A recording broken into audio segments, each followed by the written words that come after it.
الحمد لله الذي لم يتخذ ولدا ولم يكن له شريك في الملك ولم يكن له ولي من الذل وكبره تكبيرا وأشهد أن لا إله إلا الله وحده لا شريك له وأشهد أن سيدنا وسندنا ومولانا نبينا محمدا عبده ورسوله أرسله الله بالحق بشيرا ونذيرا وداعيا إلى الله بإذنه وسراجا منيرا صلى الله تعالى عليه وعلى آله وصحابه وبارك وسلم وعلى آله وصحابه وبارك وسلم تسليما كثيرا كثيرا. أما بعد، قال الله تبارك وتعالى في كلامه المجيد والفرقان الحميد: أعوذ بالله من الشيطان الرجيم، بسم الله الرحمن الرحيم. سبحان الذي أسرى بعبده ليلا من المسجد الحرام إلى المسجد الأقصى الذي باركنا حوله لنريه من آياتنا إنه هو السميع البصير. وقال تعالى في مقام آخر: يا أيتها النفس المطمئنة ارجعي إلى ربك راضية مرضية فادخلي في عبادي وادخلي جنتي. آمنت بالله صدق الله العظيم وصدق رسوله النبي الكريم ونحن على ذلك لمن الشاهدين والشاكرين والحمد لله رب العالمين. بزرگان گرامی معززان محترم، اللہ رب العزت کی توفیق کہ اس رب کائنات نے مجھے اور آپ کو نماز جمعہ کے اس قیمتی لمحات میں فائدہ اٹھاتے ہوئے اپنے حضور حاضری کی توفیق نصیب فرمائی. میرا اور آپ کا حاضر ہونا جہاں نماز جمعہ کے غرض سے، وہاں دین سیکھنے کے حوالے سے اور فرائض و واجبات کو سیکھنے کے حوالے سے حالات حاضرہ پر گفتگو کرنے کا موقع ملتا ہے. یہ اللہ رب العزت کا بڑا کرم ہے کہ اللہ رب العزت نے مجھے اور آپ کو اپنی دین کی فکرات دے کر اپنے محبوب نبی صلی اللہ علیہ وسلم کے طریقے کے مطابق زندگی بسر کرنے کی توفیق عطا فرمائی. یہ اللہ کا بہت بڑا انعام ہے کہ وہ رب کائنات اس بھٹکتی ہوئی دنیا میں مجھے اور آپ کو اپنی ذات وحدہ لا شریک کے ساتھ جوڑ کر ایمان کے انوارات عطا فرما رہا ہے. حضور صلی اللہ علیہ وسلم کی ذات مبارکہ جو 1450 سال پہلے اس روئے زمین پر مبعوث ہوئے اور آج ان کا دین میرے اور آپ کے سامنے اس حوالے سے کہ میں اور آپ صلی اللہ علیہ وسلم کے دین کو سچا دین سمجھ کر، آپ صلی اللہ علیہ وسلم کی احادیث مبارکہ کو سچا سمجھ کر ان کے اوپر ایمان اور یقین کا ثبوت دینے کے لیے اپنے آپ کو عملی طور پر اللہ کے حضور پیش کرنے کے لیے جدوجہد کرتے رہتے ہیں. میرے محترم دوستوں، بہت سے ایسے معاملات ہیں کہ ان تمام معاملات پر مجھے اور آپ کو صرف اپنے یقین کا اظہار کرنا ہوتا ہے، اور وہ یقین میرے اور آپ کے ایمان کے لیے انوارات کا ذریعہ بنتا ہے۔ میرا اور آپ کا ایمان بالغیب، اللہ رب العزت وحدہ لا شریک کے لیے کلمے کا پڑھنا، محمد الرسول اللہ صلی اللہ علیہ وسلم کی رسالت کو تسلیم کرنا، آپ صلی اللہ علیہ وسلم کے معجزات کو ماننا، یہ ساری کی ساری باتیں غیب کی ہیں۔ میں نے اور آپ نے اپنے حقائق اور مشاہدات کے ذریعے ان ساری چیزوں کو نہیں دیکھا۔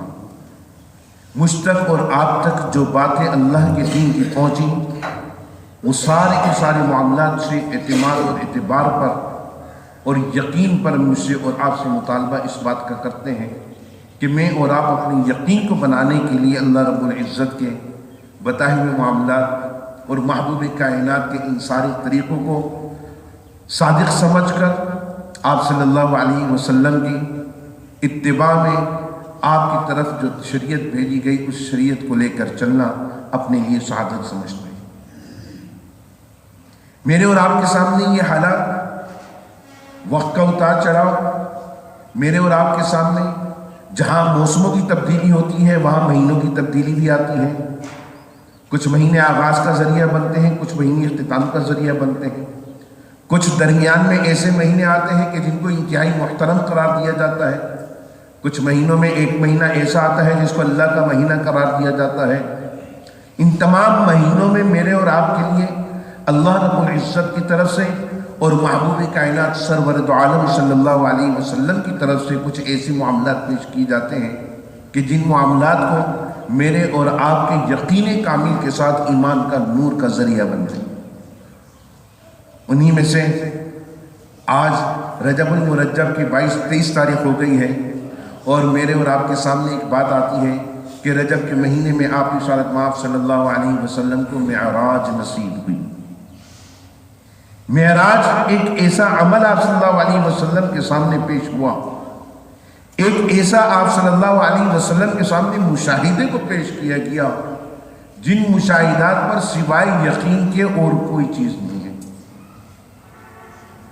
آپ صلی اللہ علیہ وسلم سے قبل 1,30,999 پیغمبر آئے، اور مختلف پیغمبروں کو اللہ رب العزت نے مختلف انداز میں معراج عطا کیا، اور بعض مرتبہ ایمان اور یقین کے لیے بعض رسولوں نے، بعض انبیاء نے اللہ سے مطالبہ بھی کر لیا۔ جیسے حضرت ابراہیم علیہ السلام نے مطالبہ کیا کہ اللہ تو مردے کو زندہ کیسے کرے گا؟ اللہ رب العزت نے فرمایا ابراہیم کیا ہماری بات پر آپ کو یقین نہیں ہے؟ فرمایا اللہ سب کچھ یقین بھی ہے، ایمان بھی ہے، لیکن میں اپنی آنکھوں سے مشاہدہ کرنا چاہتا ہوں۔ اللہ رب العزت کی ذات وحدہ لا شریک جو ہر عیب سے محفوظ ہے، اللہ رب العزت کی ذات وحدہ لا شریک جب اپنی توحید کے لیے اپنے انبیاء علیہ السلام کو بھیجے اور پھر انبیاء علیہ السلام میں سے کچھ کو رسول بنا دے، اور پھر رسولوں کے اپنے ایمان اور یقین کے لیے جب وہ اللہ سے مطالبہ کریں تو اللہ رب العزت ان کا مطالبہ بھی پورا فرماتے ہیں۔ لیکن اس مطالبے کے لیے ان حضرات کو مشقت برداشت کرنی پڑتی ہے۔ حضرت ابراہیم علیہ السلام کو فرمایا چند پرندے لے لو اور ان کو اپنی زبان سے مانوس کر لو۔ حضرت ابراہیم علیہ السلام نے پرندے لیے، پالا ان کو، اپنی آواز سے مانوس کیا، اپنے ساتھ اتنا لگاؤ پیدا کیا کہ آج اللہ کی طرف سے جب حکم آیا کہ ابراہیم ان کو ذبح کرو، ان کا قیمہ بنا ڈالو، حضرت ابراہیم علیہ السلام کا دل دکھا۔ حضرت ابراہیم علیہ السلام نے جو 6-8 مہینے پالا وہ اتنے مانوس ہو گئے تھے کہ آج جب ان کا قیمہ بنانے کا حکم ہوا، آج جب ان کو ذبح کرنے کا حکم ہوا تو حضرت ابراہیم علیہ السلام کے دل کو احساس آنسو نہیں کرنا ہے۔ لیکن اللہ رب العزت نے اپنی طرف سے یہ سارے معاملات دکھانے کے مطالبہ تمہارا ہے۔ حضرت موسیٰ کلیم اللہ علیہ السلام اللہ سے مطالبہ کر بیٹھے، اللہ تیری ذات وحدہ لا شریک پر میں ایمان لے کر آیا ہوں، تیری طرف سے نبوت کا تاج میرے سر پر آیا، تو نے مجھے رسول بنایا، تو نے مجھے برگزیدہ رسول ہونے کی حیثیت عطا کر کے اپنے ساتھ کلام کرنے کی توفیق عطا فرمائی۔ اللہ میں تجھ سے کلام کرتا ہوں، میں کوہ طور پر آتا ہوں، میرے سامنے پہلے درخت سے آواز آتی ہے انی انا اللہ، کہ میں اللہ تم سے ہم کلام ہوں۔ اللہ رب العزت کی طرف سے یہ بات آئے کہ موسیٰ ہم تم سے ہم کلام ہیں، حضرت موسیٰ علیہ السلام اللہ سے ہم کلام ہوتے ہیں تو اسی طرح کیفیات پیدا ہوتی ہیں لیکن دیدار نہیں ہوتا۔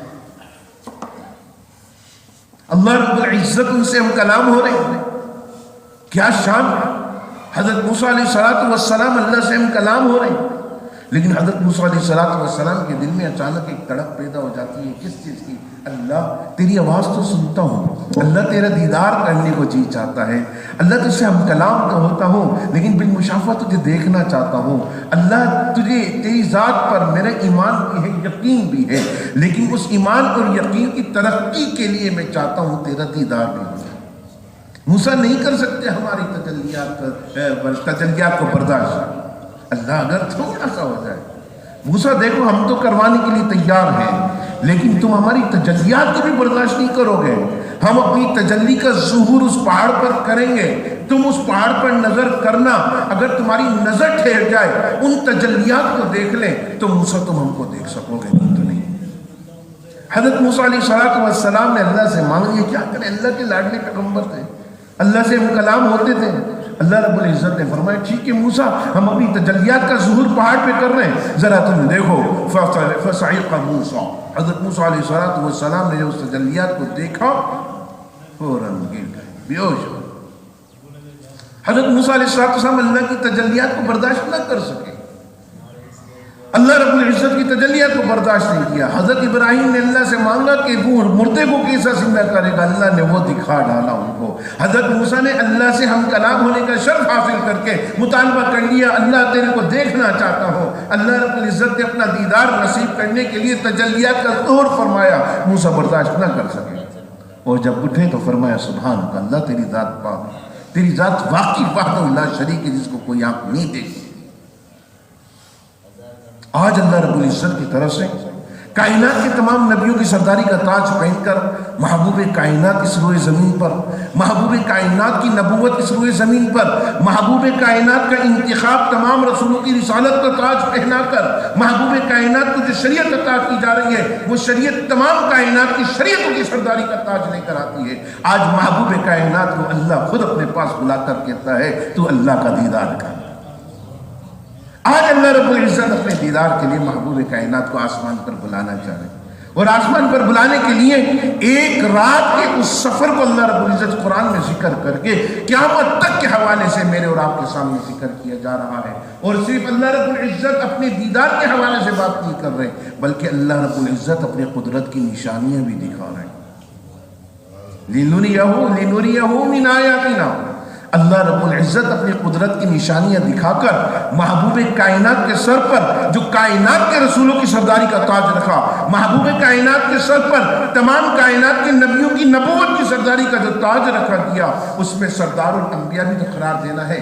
محبوب کائنات کو شرف بھی تو ملنا ہے کہ محبوب کائنات کم و بیش 1,30,999 پیغمبروں کے امام بھی تو بنا لیں، سید الانبیاء امام الانبیاء بھی تو قرار دینے ہیں۔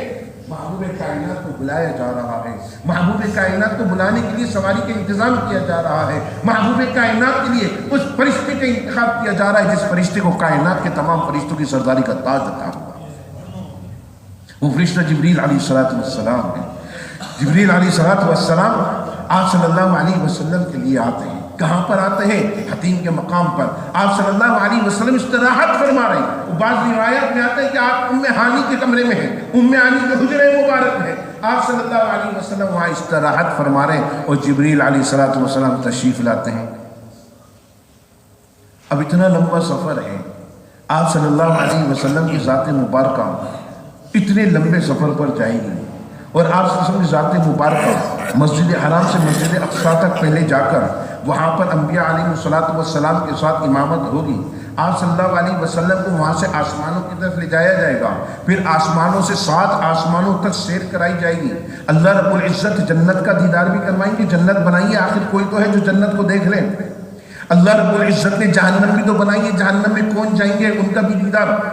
ہاں آپ صلی اللہ علیہ وسلم نے دیکھا کچھ لوگ اس حالت میں ان کے جناب پیٹ موٹے موٹے ہیں اور وہ اپنے جناب اپنے خود ہی منہ میں جو ہے نا جو وہ ڈال کر خنجر ڈال کر اپنے آپ کو ذبح کیے کرنے کی کوشش کر رہے ہیں، خون بہ رہا ہے، اور پھر وہ کیا نام ہے اپنے بس نیزہ ڈال کے اپنے آپ کو یہ سب کچھ کر رہے ہیں۔ حضور نے پوچھا کون لوگ؟ کہنے یہ وہ ہیں جو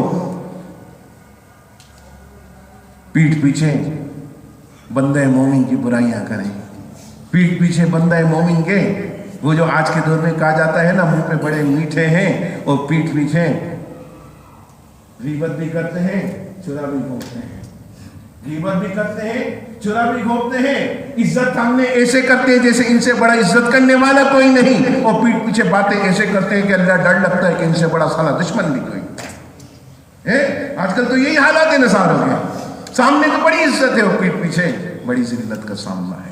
تو یہ وہ لوگ اللہ رب العزت کے محبوب نبی کو دیدار بھی کروائے گا، جنت دوزخ دکھائی جا رہی ہے، آپ صلی اللہ علیہ وسلم کو لے جایا جا رہا ہے۔ جب آپ نے مکہ سے اقصیٰ تک کا سفر کیا، مسجد اقصیٰ تک پہنچے، تو میرے محترم دوستو آج کے موجودہ دور جو اتنی ہر چیز فاسٹ چل رہی ہے، جہاز اسپیڈ میں چلتے ہیں، جہاز کتنی سرعت رفتاری کے ساتھ چلتے ہیں، اللہ رب العزت مکہ سے یعنی خانہ کعبہ سے مسجد اقصیٰ تک کوئی انتظام نہ ہو اور جبریل علیہ السلام کے پروں پر سوار ہو کے آپ جائیں تو کس سرعت رفتاری کے ساتھ گئے ہوں گے اس کا اندازہ مجھے آپ کو نہیں ہے، صرف یقین کرنا ہے۔ یہ میرا اور آپ کا ایمان اور یقینی کیفیات بتلائی جا رہی ہیں کہ اللہ کی ذات پر تمہارا ایمان، محمد رسول اللہ کی نبوت پر ایمان ہے کہ نہیں ہے؟ محبت ہے تو پھر ثبوت بھی دینا ہے، محبت ہے تو پھر لاج بھی رکھنی ہے تم نے۔ ایمان اور یقین کے ساتھ محمد رسول اللہ کو مکہ سے اللہ رب العزت کے محبوب نبی صلی اللہ علیہ وسلم سفر کر کے جا رہے ہیں، کہاں پہ؟ اقصیٰ تک۔ اقصیٰ پہ جا کر آپ صلی اللہ علیہ وسلم کو سارے مناظر دکھائے جاتے ہیں، وہاں سے آپ صلی اللہ علیہ وسلم کو ساتوں آسمان پر لے کر جانا ہے۔ آج جہاز ہم جاتے ہیں حرمین شریفین کے سفر کے لیے، جہاز کتنے ہزار فٹ کی بلندی پہ سفر کرتا ہے؟ 30,000 تقریباً ہے، ایسا ہی ہے نا، 30-32 ہزار وہ آواز لگاتے ہیں کہ 30,000 کی فٹ بلندی پر سفر کر رہا ہے۔ تو 30,000 فٹ کی بلندی جب آدمی نیچے دیکھتا ہے ہر چیز اتنی چھوٹی چھوٹی لگتی ہے، اور ایک وقت آتا ہے کہ اتنی بلندی پہ آدمی چلا جاتا ہے جب کھڑکی سے جھانکتے تو آدمی کو کچھ نظر نہیں آ رہا ہوتا۔ کتنے لوگوں نے نہ جانے کیسے کیسے سرعت رفتاری والے جہاز بنانے کی کوشش کر کے کونکرڈ کا نام دیا اور کونکرڈ کو آسمانوں کی طرف لے جایا کیا، لیکن وہاں جانے کی اس کے اندر سکت نہیں۔ اب آج کھلا آسمان پہ جانے کے لیے کوئی کھلی چیز پر سفر کیا جائے اور نہ جانے کتنی سرعت رفتاری کے ساتھ، تو آدمی جہاز کے پر بیٹھ کر اوپر جائے گا تو برداشت کر سکے گا ہوا کا؟ اس کی سرعت رفتاری جس تیزی کے ساتھ وہ جا رہی ہے، تو کوئی آدمی اس ہوا کو، اس کی ساری جو اس کا ٹمپریچر ہے اس کو برداشت کر سکے گا؟ کوئی نہیں کر سکے گا، پخچے اڑ جائیں گے، ہاں آدمی بے قابو ہو جائے گا۔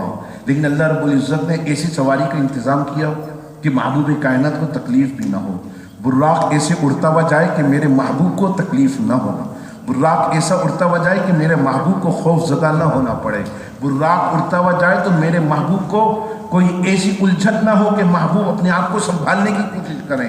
محبوب کو سنبھالنے کے لیے اللہ رب العزت کافی ہے، محبوب کو اللہ نے اپنے پاس بلایا ہے تو محبوب کے لیے سواری بھی اسی حیثیت سے اللہ رب العزت نے انتظام کیا، ایسی سواری کا انتظام کیا جو دنیا میں کسی کے سامنے نہیں آئی ہو، ایسی سواری آپ کو سوار کر کر لے کے جانے والی ہو کہ دنیا میں کوئی اس سفر کا تصور بھی نہ کر سکے۔ آپ صلی اللہ علیہ وسلم کو اس براق پر سفر کروایا گیا، اور اللہ نے براق کو ایسا قابو کر لیا کہ براق کی پیٹھ پر بیٹھنے کے بعد محبوب کائنات کو کوئی ہچکولے بھی نہ آئے، محبوب کائنات کے دل میں کوئی خوف بھی پیدا نہ ہو۔ آپ نے دیکھا ہے نا جہاز میں جب بیٹھتے ہیں، جہاز زمین پر چلتا ہے اور اڑنے کے لیے، اڑان پکڑنے کے لیے وہ جب 800 اور 1000 کلومیٹر کے فاصلے کی اسپیڈ پکڑتا ہے، کہتے ہیں 800 کلومیٹر کی اسپیڈ پکڑتا ہے، اور یہ چند لمحے کے لیے جہاز زمین کو چھوڑنے کے لیے جب وہ اسپیڈ پکڑتا ہے تو ایک دم ہر شخص، آدمی کان مان سب کچھ بند ہو جاتے ہیں، ہلنا چھوڑ دیتا ہے، آدمی ایسا محسوس کرتا ہے کہ میں ذرا سا ہلا تو جہاز کو کچھ ہو جائے، اور پھر جب جہاز چڑھنے لگتا ہے اور زمین کو چھوڑتا ہے تو اس وقت ایسے لگتا ہے کہ ہر چیز چھوٹ گئی۔ ہوتا ہی نہیں ہوتا ایسا حاجی صاحب، ایسا ہوتا ہے نا کہ آدمی کہتا ہے جہاز نے زمین کو چھوڑا اور ایسے لگا سب کچھ چھوڑ دیا۔ آپ صلی اللہ علیہ وسلم کو اللہ تعالیٰ نے براق کو اتنا قابو کیا کہ آپ صلی اللہ علیہ وسلم کو جب زمین چھوٹی ہوگی تو اس وقت محسوس بھی نہیں ہوگا۔ آپ صلی اللہ علیہ وسلم کو براق ساتوں آسمان پر لے جاتا ہے، اللہ رب العزت ساتوں آسمان پر آپ کو سیر کرواتے ہیں، سارے آسمانوں کی اللہ رب العزت کے محبوب نبی سیر کرنے کے بعد ان سارے مناظر کو دیکھتے ہیں۔ قرآن ذکر کرتے ہیں لِنُرِيَهُ مِنْ آیَاتِنَا، یہ سارے معاملات اس لیے ہوئے تاکہ ہم خود سے اپنے محبوب کو اپنی نشانیاں دکھا دیں۔ بھائی دیکھیے نا، جو معاملہ میرے سامنے ہوگا میں اس کو جب آپ کے سامنے پیش کروں گا تو بڑا اتھینٹک بنے گا کہ ہاں یار مفتی صاحب نے یہ معاملہ اس پر تجربہ کیا، تجربہ کر کے بات پیش کی جا رہی ہے، ایسا ہی ہے نا۔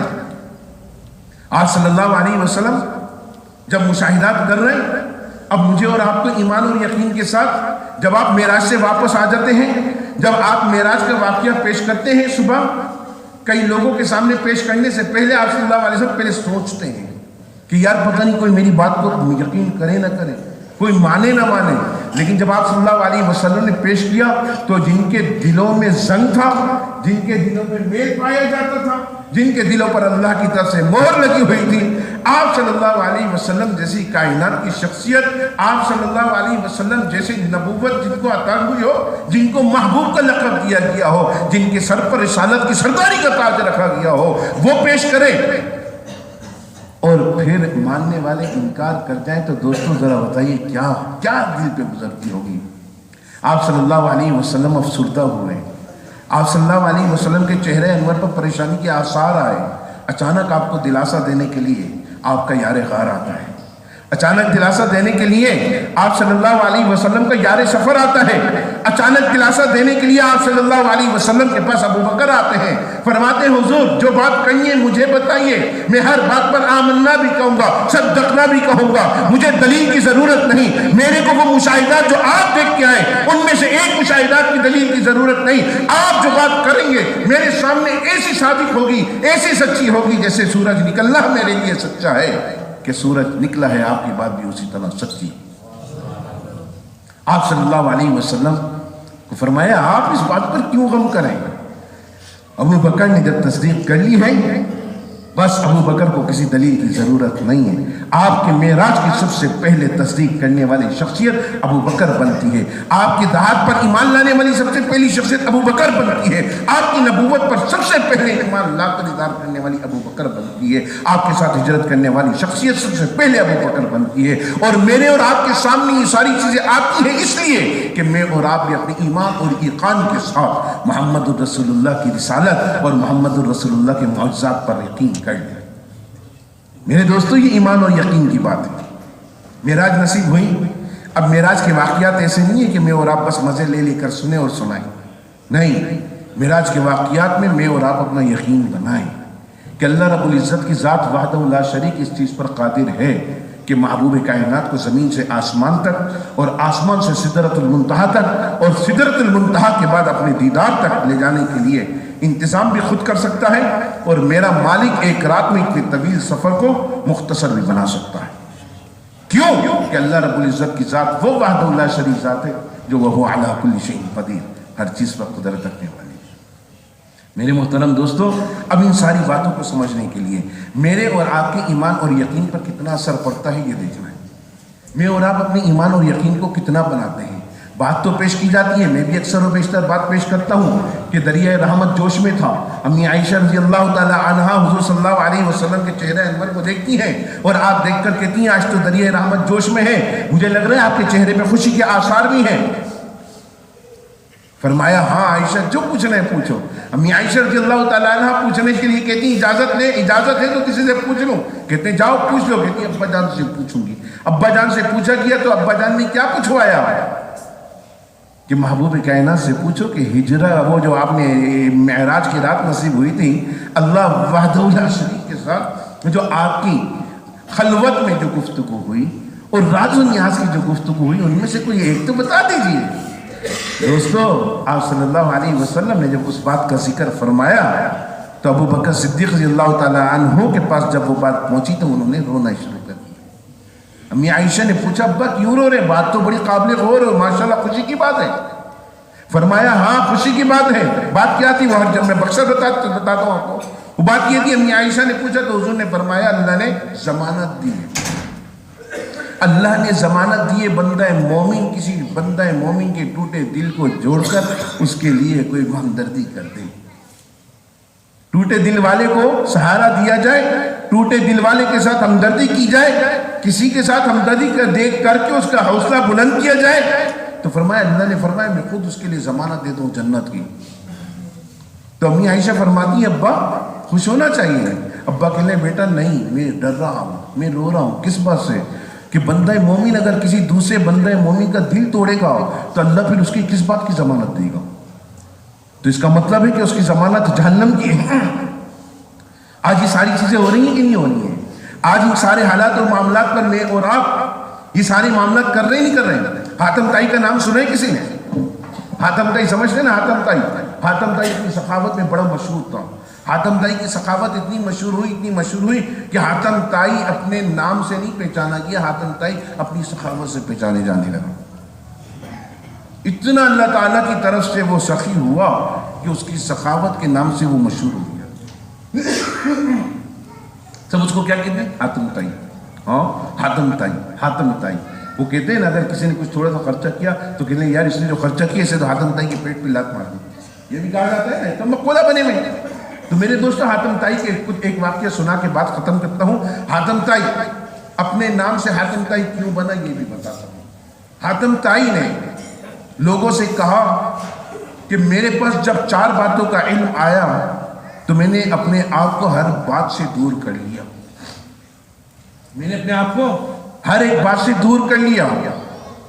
حاتم طائی نے جب یہ بات کی تو لوگوں نے کہا بھائی وہ 4 باتوں کا علم کیا ہے، ذرا ہمیں بھی بتاؤ تاکہ ہم بھی کچھ کر لیں. توجہ ہے نا آپ لوگوں کی؟ آپ تمام حضرات توجہ رکھیں گے تو انشاءاللہ بات سمجھ آئے گی. ہاں توجہ رکھیے گا، بڑی قیمتی باتیں. حاتم طائی کہنے لگا 4 باتوں کا جب علم مجھے آیا تو میں نے اپنے آپ کو ہر بات سے دور کر لیا، ہر معاملے سے دور کر لیا. کہنے 4 باتوں کا علم کیا ہے؟ کہنے پہلی بات یہ ہے کہ میں نے اس بات کا علم اپنے دل میں بٹھا لیا، اپنے ذہن میں بٹھا لیا کہ اس دنیا میں جو کچھ میرا ہے وہ میرا ہے، کسی دوسرے کا نہیں ہے. جتنا میرے نصیب میں اللہ نے لکھا ہوا ہے وہ مجھے مل کر رہے گا، مجھ سے کوئی چھین نہیں سکے گا. اور فرمایا جو کچھ اللہ مجھے دینا چاہے نہ دینا چاہے پوری دنیا مل کر بھی دے تو مجھے نصیب میں نہیں ہوگا. تو میں نے رزق کے پیچھے بھاگنا چھوڑ دیا. میں نے کہا جو رزق اللہ نے میرے مقدر میں لکھا ہوا ہے وہ رزق مجھ کو مل کر رہے گا، وہ رزق مجھ کو مل کر رہے گا. میرا رزق مجھ سے کوئی نہیں چھین سکے گا. زمین پر جو جگہ میری ہے وہ میری ہو کر رہے گی، کوئی مجھ سے اس جگہ کو چھین نہیں سکے گا. اللہ رب العزت کی طرف سے جو نصیب میرے مقدر میں لکھ دیا گیا ہے میرے اس مقدر کو کوئی مٹا نہیں سکتا. کہنے لگا میں نے اپنی تجوری کے منہ کھول دیے. زور سے بولو نا. میں نے اپنی تجوری کے منہ کھول دیے. میں نے کہا جو میرا ہے وہ میرا ہی رہے گا. اپنی تجوری کھول دے، تقسیم کرنا شروع کر دے. میں نے تجوری کے منہ کھولے، میں سمجھ رہا تھا تجوری بند کرنے سے بھری جائے گی. آج میں دیکھتا ہوں تجوری کا جب سے منہ کھولا اس وقت سے میری تجوری خالی نہیں ہوئی، بھرے چلے جا رہی ہے، بھرے چلے جا رہی ہے. میں نے اللہ کے بندوں پر اللہ کے مال کو لگانا شروع کر دیا. میں نے اللہ کے بندوں کے لیے خیر کے کام شروع کر دیے. میں نے اللہ کے بندوں کو فائدہ پہنچانا شروع کر دیا. جب میرے کان میں یہ حدیث آئی خیر الناس من ينفع الناس، تم میں بہترین لوگ وہ ہیں جو دوسروں کو فائدہ پہنچائیں. دوسروں کے ٹانگیں نہ کھینچو، دوسروں کی برائیاں کر کے اپنی آخرت کو خراب مت کرو، اپنی قبر کو خراب مت کرو. دوسروں کے عیب کو عیب کشی کر کے، دوسروں کے عیب نکال کے اپنی قبر کو خراب مت کرو. حاتم طائی نے اپنی تجوری کھول کر دوسروں کے لیے فائدہ جب شروع کیا تو اللہ رب العزت نے اس کی تجوری بھی بھر دی اور اس کو دنیا میں حاتم طائی کا لقب بھی مل گیا. کہ دوسرا علم کیا ہے؟ دوسرا علم کیا ہے؟ کہنے لگا دوسرا علم یہ ہے کہ میں نے جب دیکھا کہ ایک ایسی چیز جو ہر وقت میرے پیچھے دوڑ رہی ہے، ایک ایسی چیز جو ہر وقت میرے پیچھے دوڑ رہی ہے، اس سے بچنا مشکل ہے. میں لاکھ کوشش کر لوں اس سے بچنا مشکل ہے. وہ آ کر میرے پاس رہے گی، وہ آئے گی میرے کو ختم کر کے چلی جائے گی۔ پوچھا کیا؟ کہنے لگے مجھے یقین ہو گیا کہ اللہ رب العزت کے محبوب نبی نے فرمایا کہ تمہارے پیچھے موت ایسے دوڑتی ہے جیسے ریس۔ جب دوستو میرے اور آپ کے پیچھے موت دوڑ رہی ہے تو موت سے کسی کو رستگاری ہے؟ آج تک کوئی بچ سکا ہے؟ فرعون، حامان، قارون کیسے کیسے خزانے رکھنے والے لوگ تھے، کیسے کیسے مالدار، کیسی کیسی اونچی اونچی حویلیاں بنانے والے، کیسے کیسے نہ جانے دولت کو اکٹھے کرنے والے، سارے کے سارے آئے لیکن کوئی بچ نہیں سکا۔ کہنے لگے جب مجھے اس بات کا یقین ہو گیا کہ آخرکار ہے ہی موت، تو پھر میں نے فیصلہ کر لیا میں موت سے بچ کر کیا کروں گا، میں موت سے بھاگ کر کہاں جاؤں گا۔ جب موت آنی ہی ہے تو موت کو میں نے پھر اپنے سینے سے لگا لیا، اللہ کے راستے میں نکل گیا، اللہ رب العزت کے راستے میں الحمدللہ جہاد بھی کر۔ فرمایا تیسری چیز کیا ہے؟ کہنے لگے تیسری چیز یہ کہ اللہ رب العزت کی طرف سے میں نے دیکھ لیا کہ اللہ وحدہ لا شریک ذات وہ ہے جس کو کوئی آنکھ دیکھ نہیں سکتی۔ اللہ وحدہ لا شریک ذات وہ ہے جس کو کوئی آنکھ دیکھ نہیں سکتی، لیکن وہ وحدہ لا شریک ذات وہ ہے جو ہر ایک کو دیکھ رہی ہے، وہ ہر ایک کو دیکھ رہی ہے۔ تو حاتم طائی کہنے لگے کہ میں نے اپنی تنہائی کی محفلوں کو بھی پاکیزہ بنا لیا، اپنی تنہائی کی محفلوں کو بھی پاکیزہ بنا لیا، اور تنہائی کی محفلوں کو بھی پاکیزہ بنا کر میں نے ایسا کر لیا کہ ہر لمحہ ہر لحظہ مجھے یہ بات پریشان کرنے لگی کہ اگر میں نے ذرا سی کوئی اونچ نیچ کی تو میرا اللہ مجھے دیکھ رہا ہے۔ کہنے لگے جب یہ بات میرے دل میں بیٹھ گئی تو میں نے ساری محفلوں کو اپنا پاکیزہ بنا لیا۔ چوتھی اور آخری بات کہنے لگے میں نے دیکھ لیا کہ اس روئے زمین پر اللہ پاک کس بات سے ناراض ہوتا ہے۔ فرمایا میرے کو جب اس بات کا علم ہوا کہ اللہ رب العزت سب سے زیادہ ناراض اپنے اس بندہ مومن سے ہوتا ہے جو بندہ مومن اللہ کے بندہ مومن کی پیٹھ پیچھے برائی پیش کرے، پیٹھ پیچھے اس کے نام پر نام لے کر اس کی برائی کرے۔ فرمایا جب اس کی برائی کرنے والا برائی کر رہا ہے تو فرمایا اللہ تعالیٰ اس شخص کا جس کا نام لے کے برائی کی جا رہی ہے اس کے درجات بلند کر رہا ہے، اور جو کتنا بڑا نیکوکار تقویدات کیوں نہ ہو اگر وہ کسی کا نام لے کے برائی کر رہے اس کی غیر موجودگی میں تو فرمایا اللہ رب العزت اسے زمین میں دھنسا رہا ہے، ذلیل و رسوا کر رہا ہے، اور اللہ رب العزت کی طرف سے قیامت میں اس کا وہ حال ہوگا۔ فرمایا جس طرح اللہ نے ایک دل جوڑنے والے کو ضمانت دی جنت کی، اللہ نے ایسے شخص کو ضمانت دے دی ہے جہنم کی۔ تو کہنے لگے میں نے اپنی زبان سے کسی کا نام لے کے بات کرنی چھوڑ دی، بات کرنا دور کی بات کسی کے عیب بھی میں نے دیکھنے چھوڑ دی۔ میرے دوستو یہ ساری چیزیں میرے اور آپ کی ایمان اور یقین کے لیے ہیں، معراج ہوئی ایمان اور یقین کو مضبوط کرنے کے لیے۔ یہ آپ کے سامنے چھوٹا سا واقعہ پیش کیا، ایمان اور یقین کے حوالے سے پیش کیا، اور انہی سارے حالات اور معاملات میں اللہ رب العزت سے میں دعا گو ہوں کہ اللہ رب العزت مجھے اور آپ کو ہر قسم کی منافقت سے محفوظ فرمائے، اللہ رب العزت منافقین کی منافقت سے محفوظ فرمائے، حاسدین کی حسد سے حفاظت فرمائے، اللہ شریروں کے شر سے حفاظت فرمائے، میری اور آپ کی ایمان کی حفاظت فرمائے۔ وآخر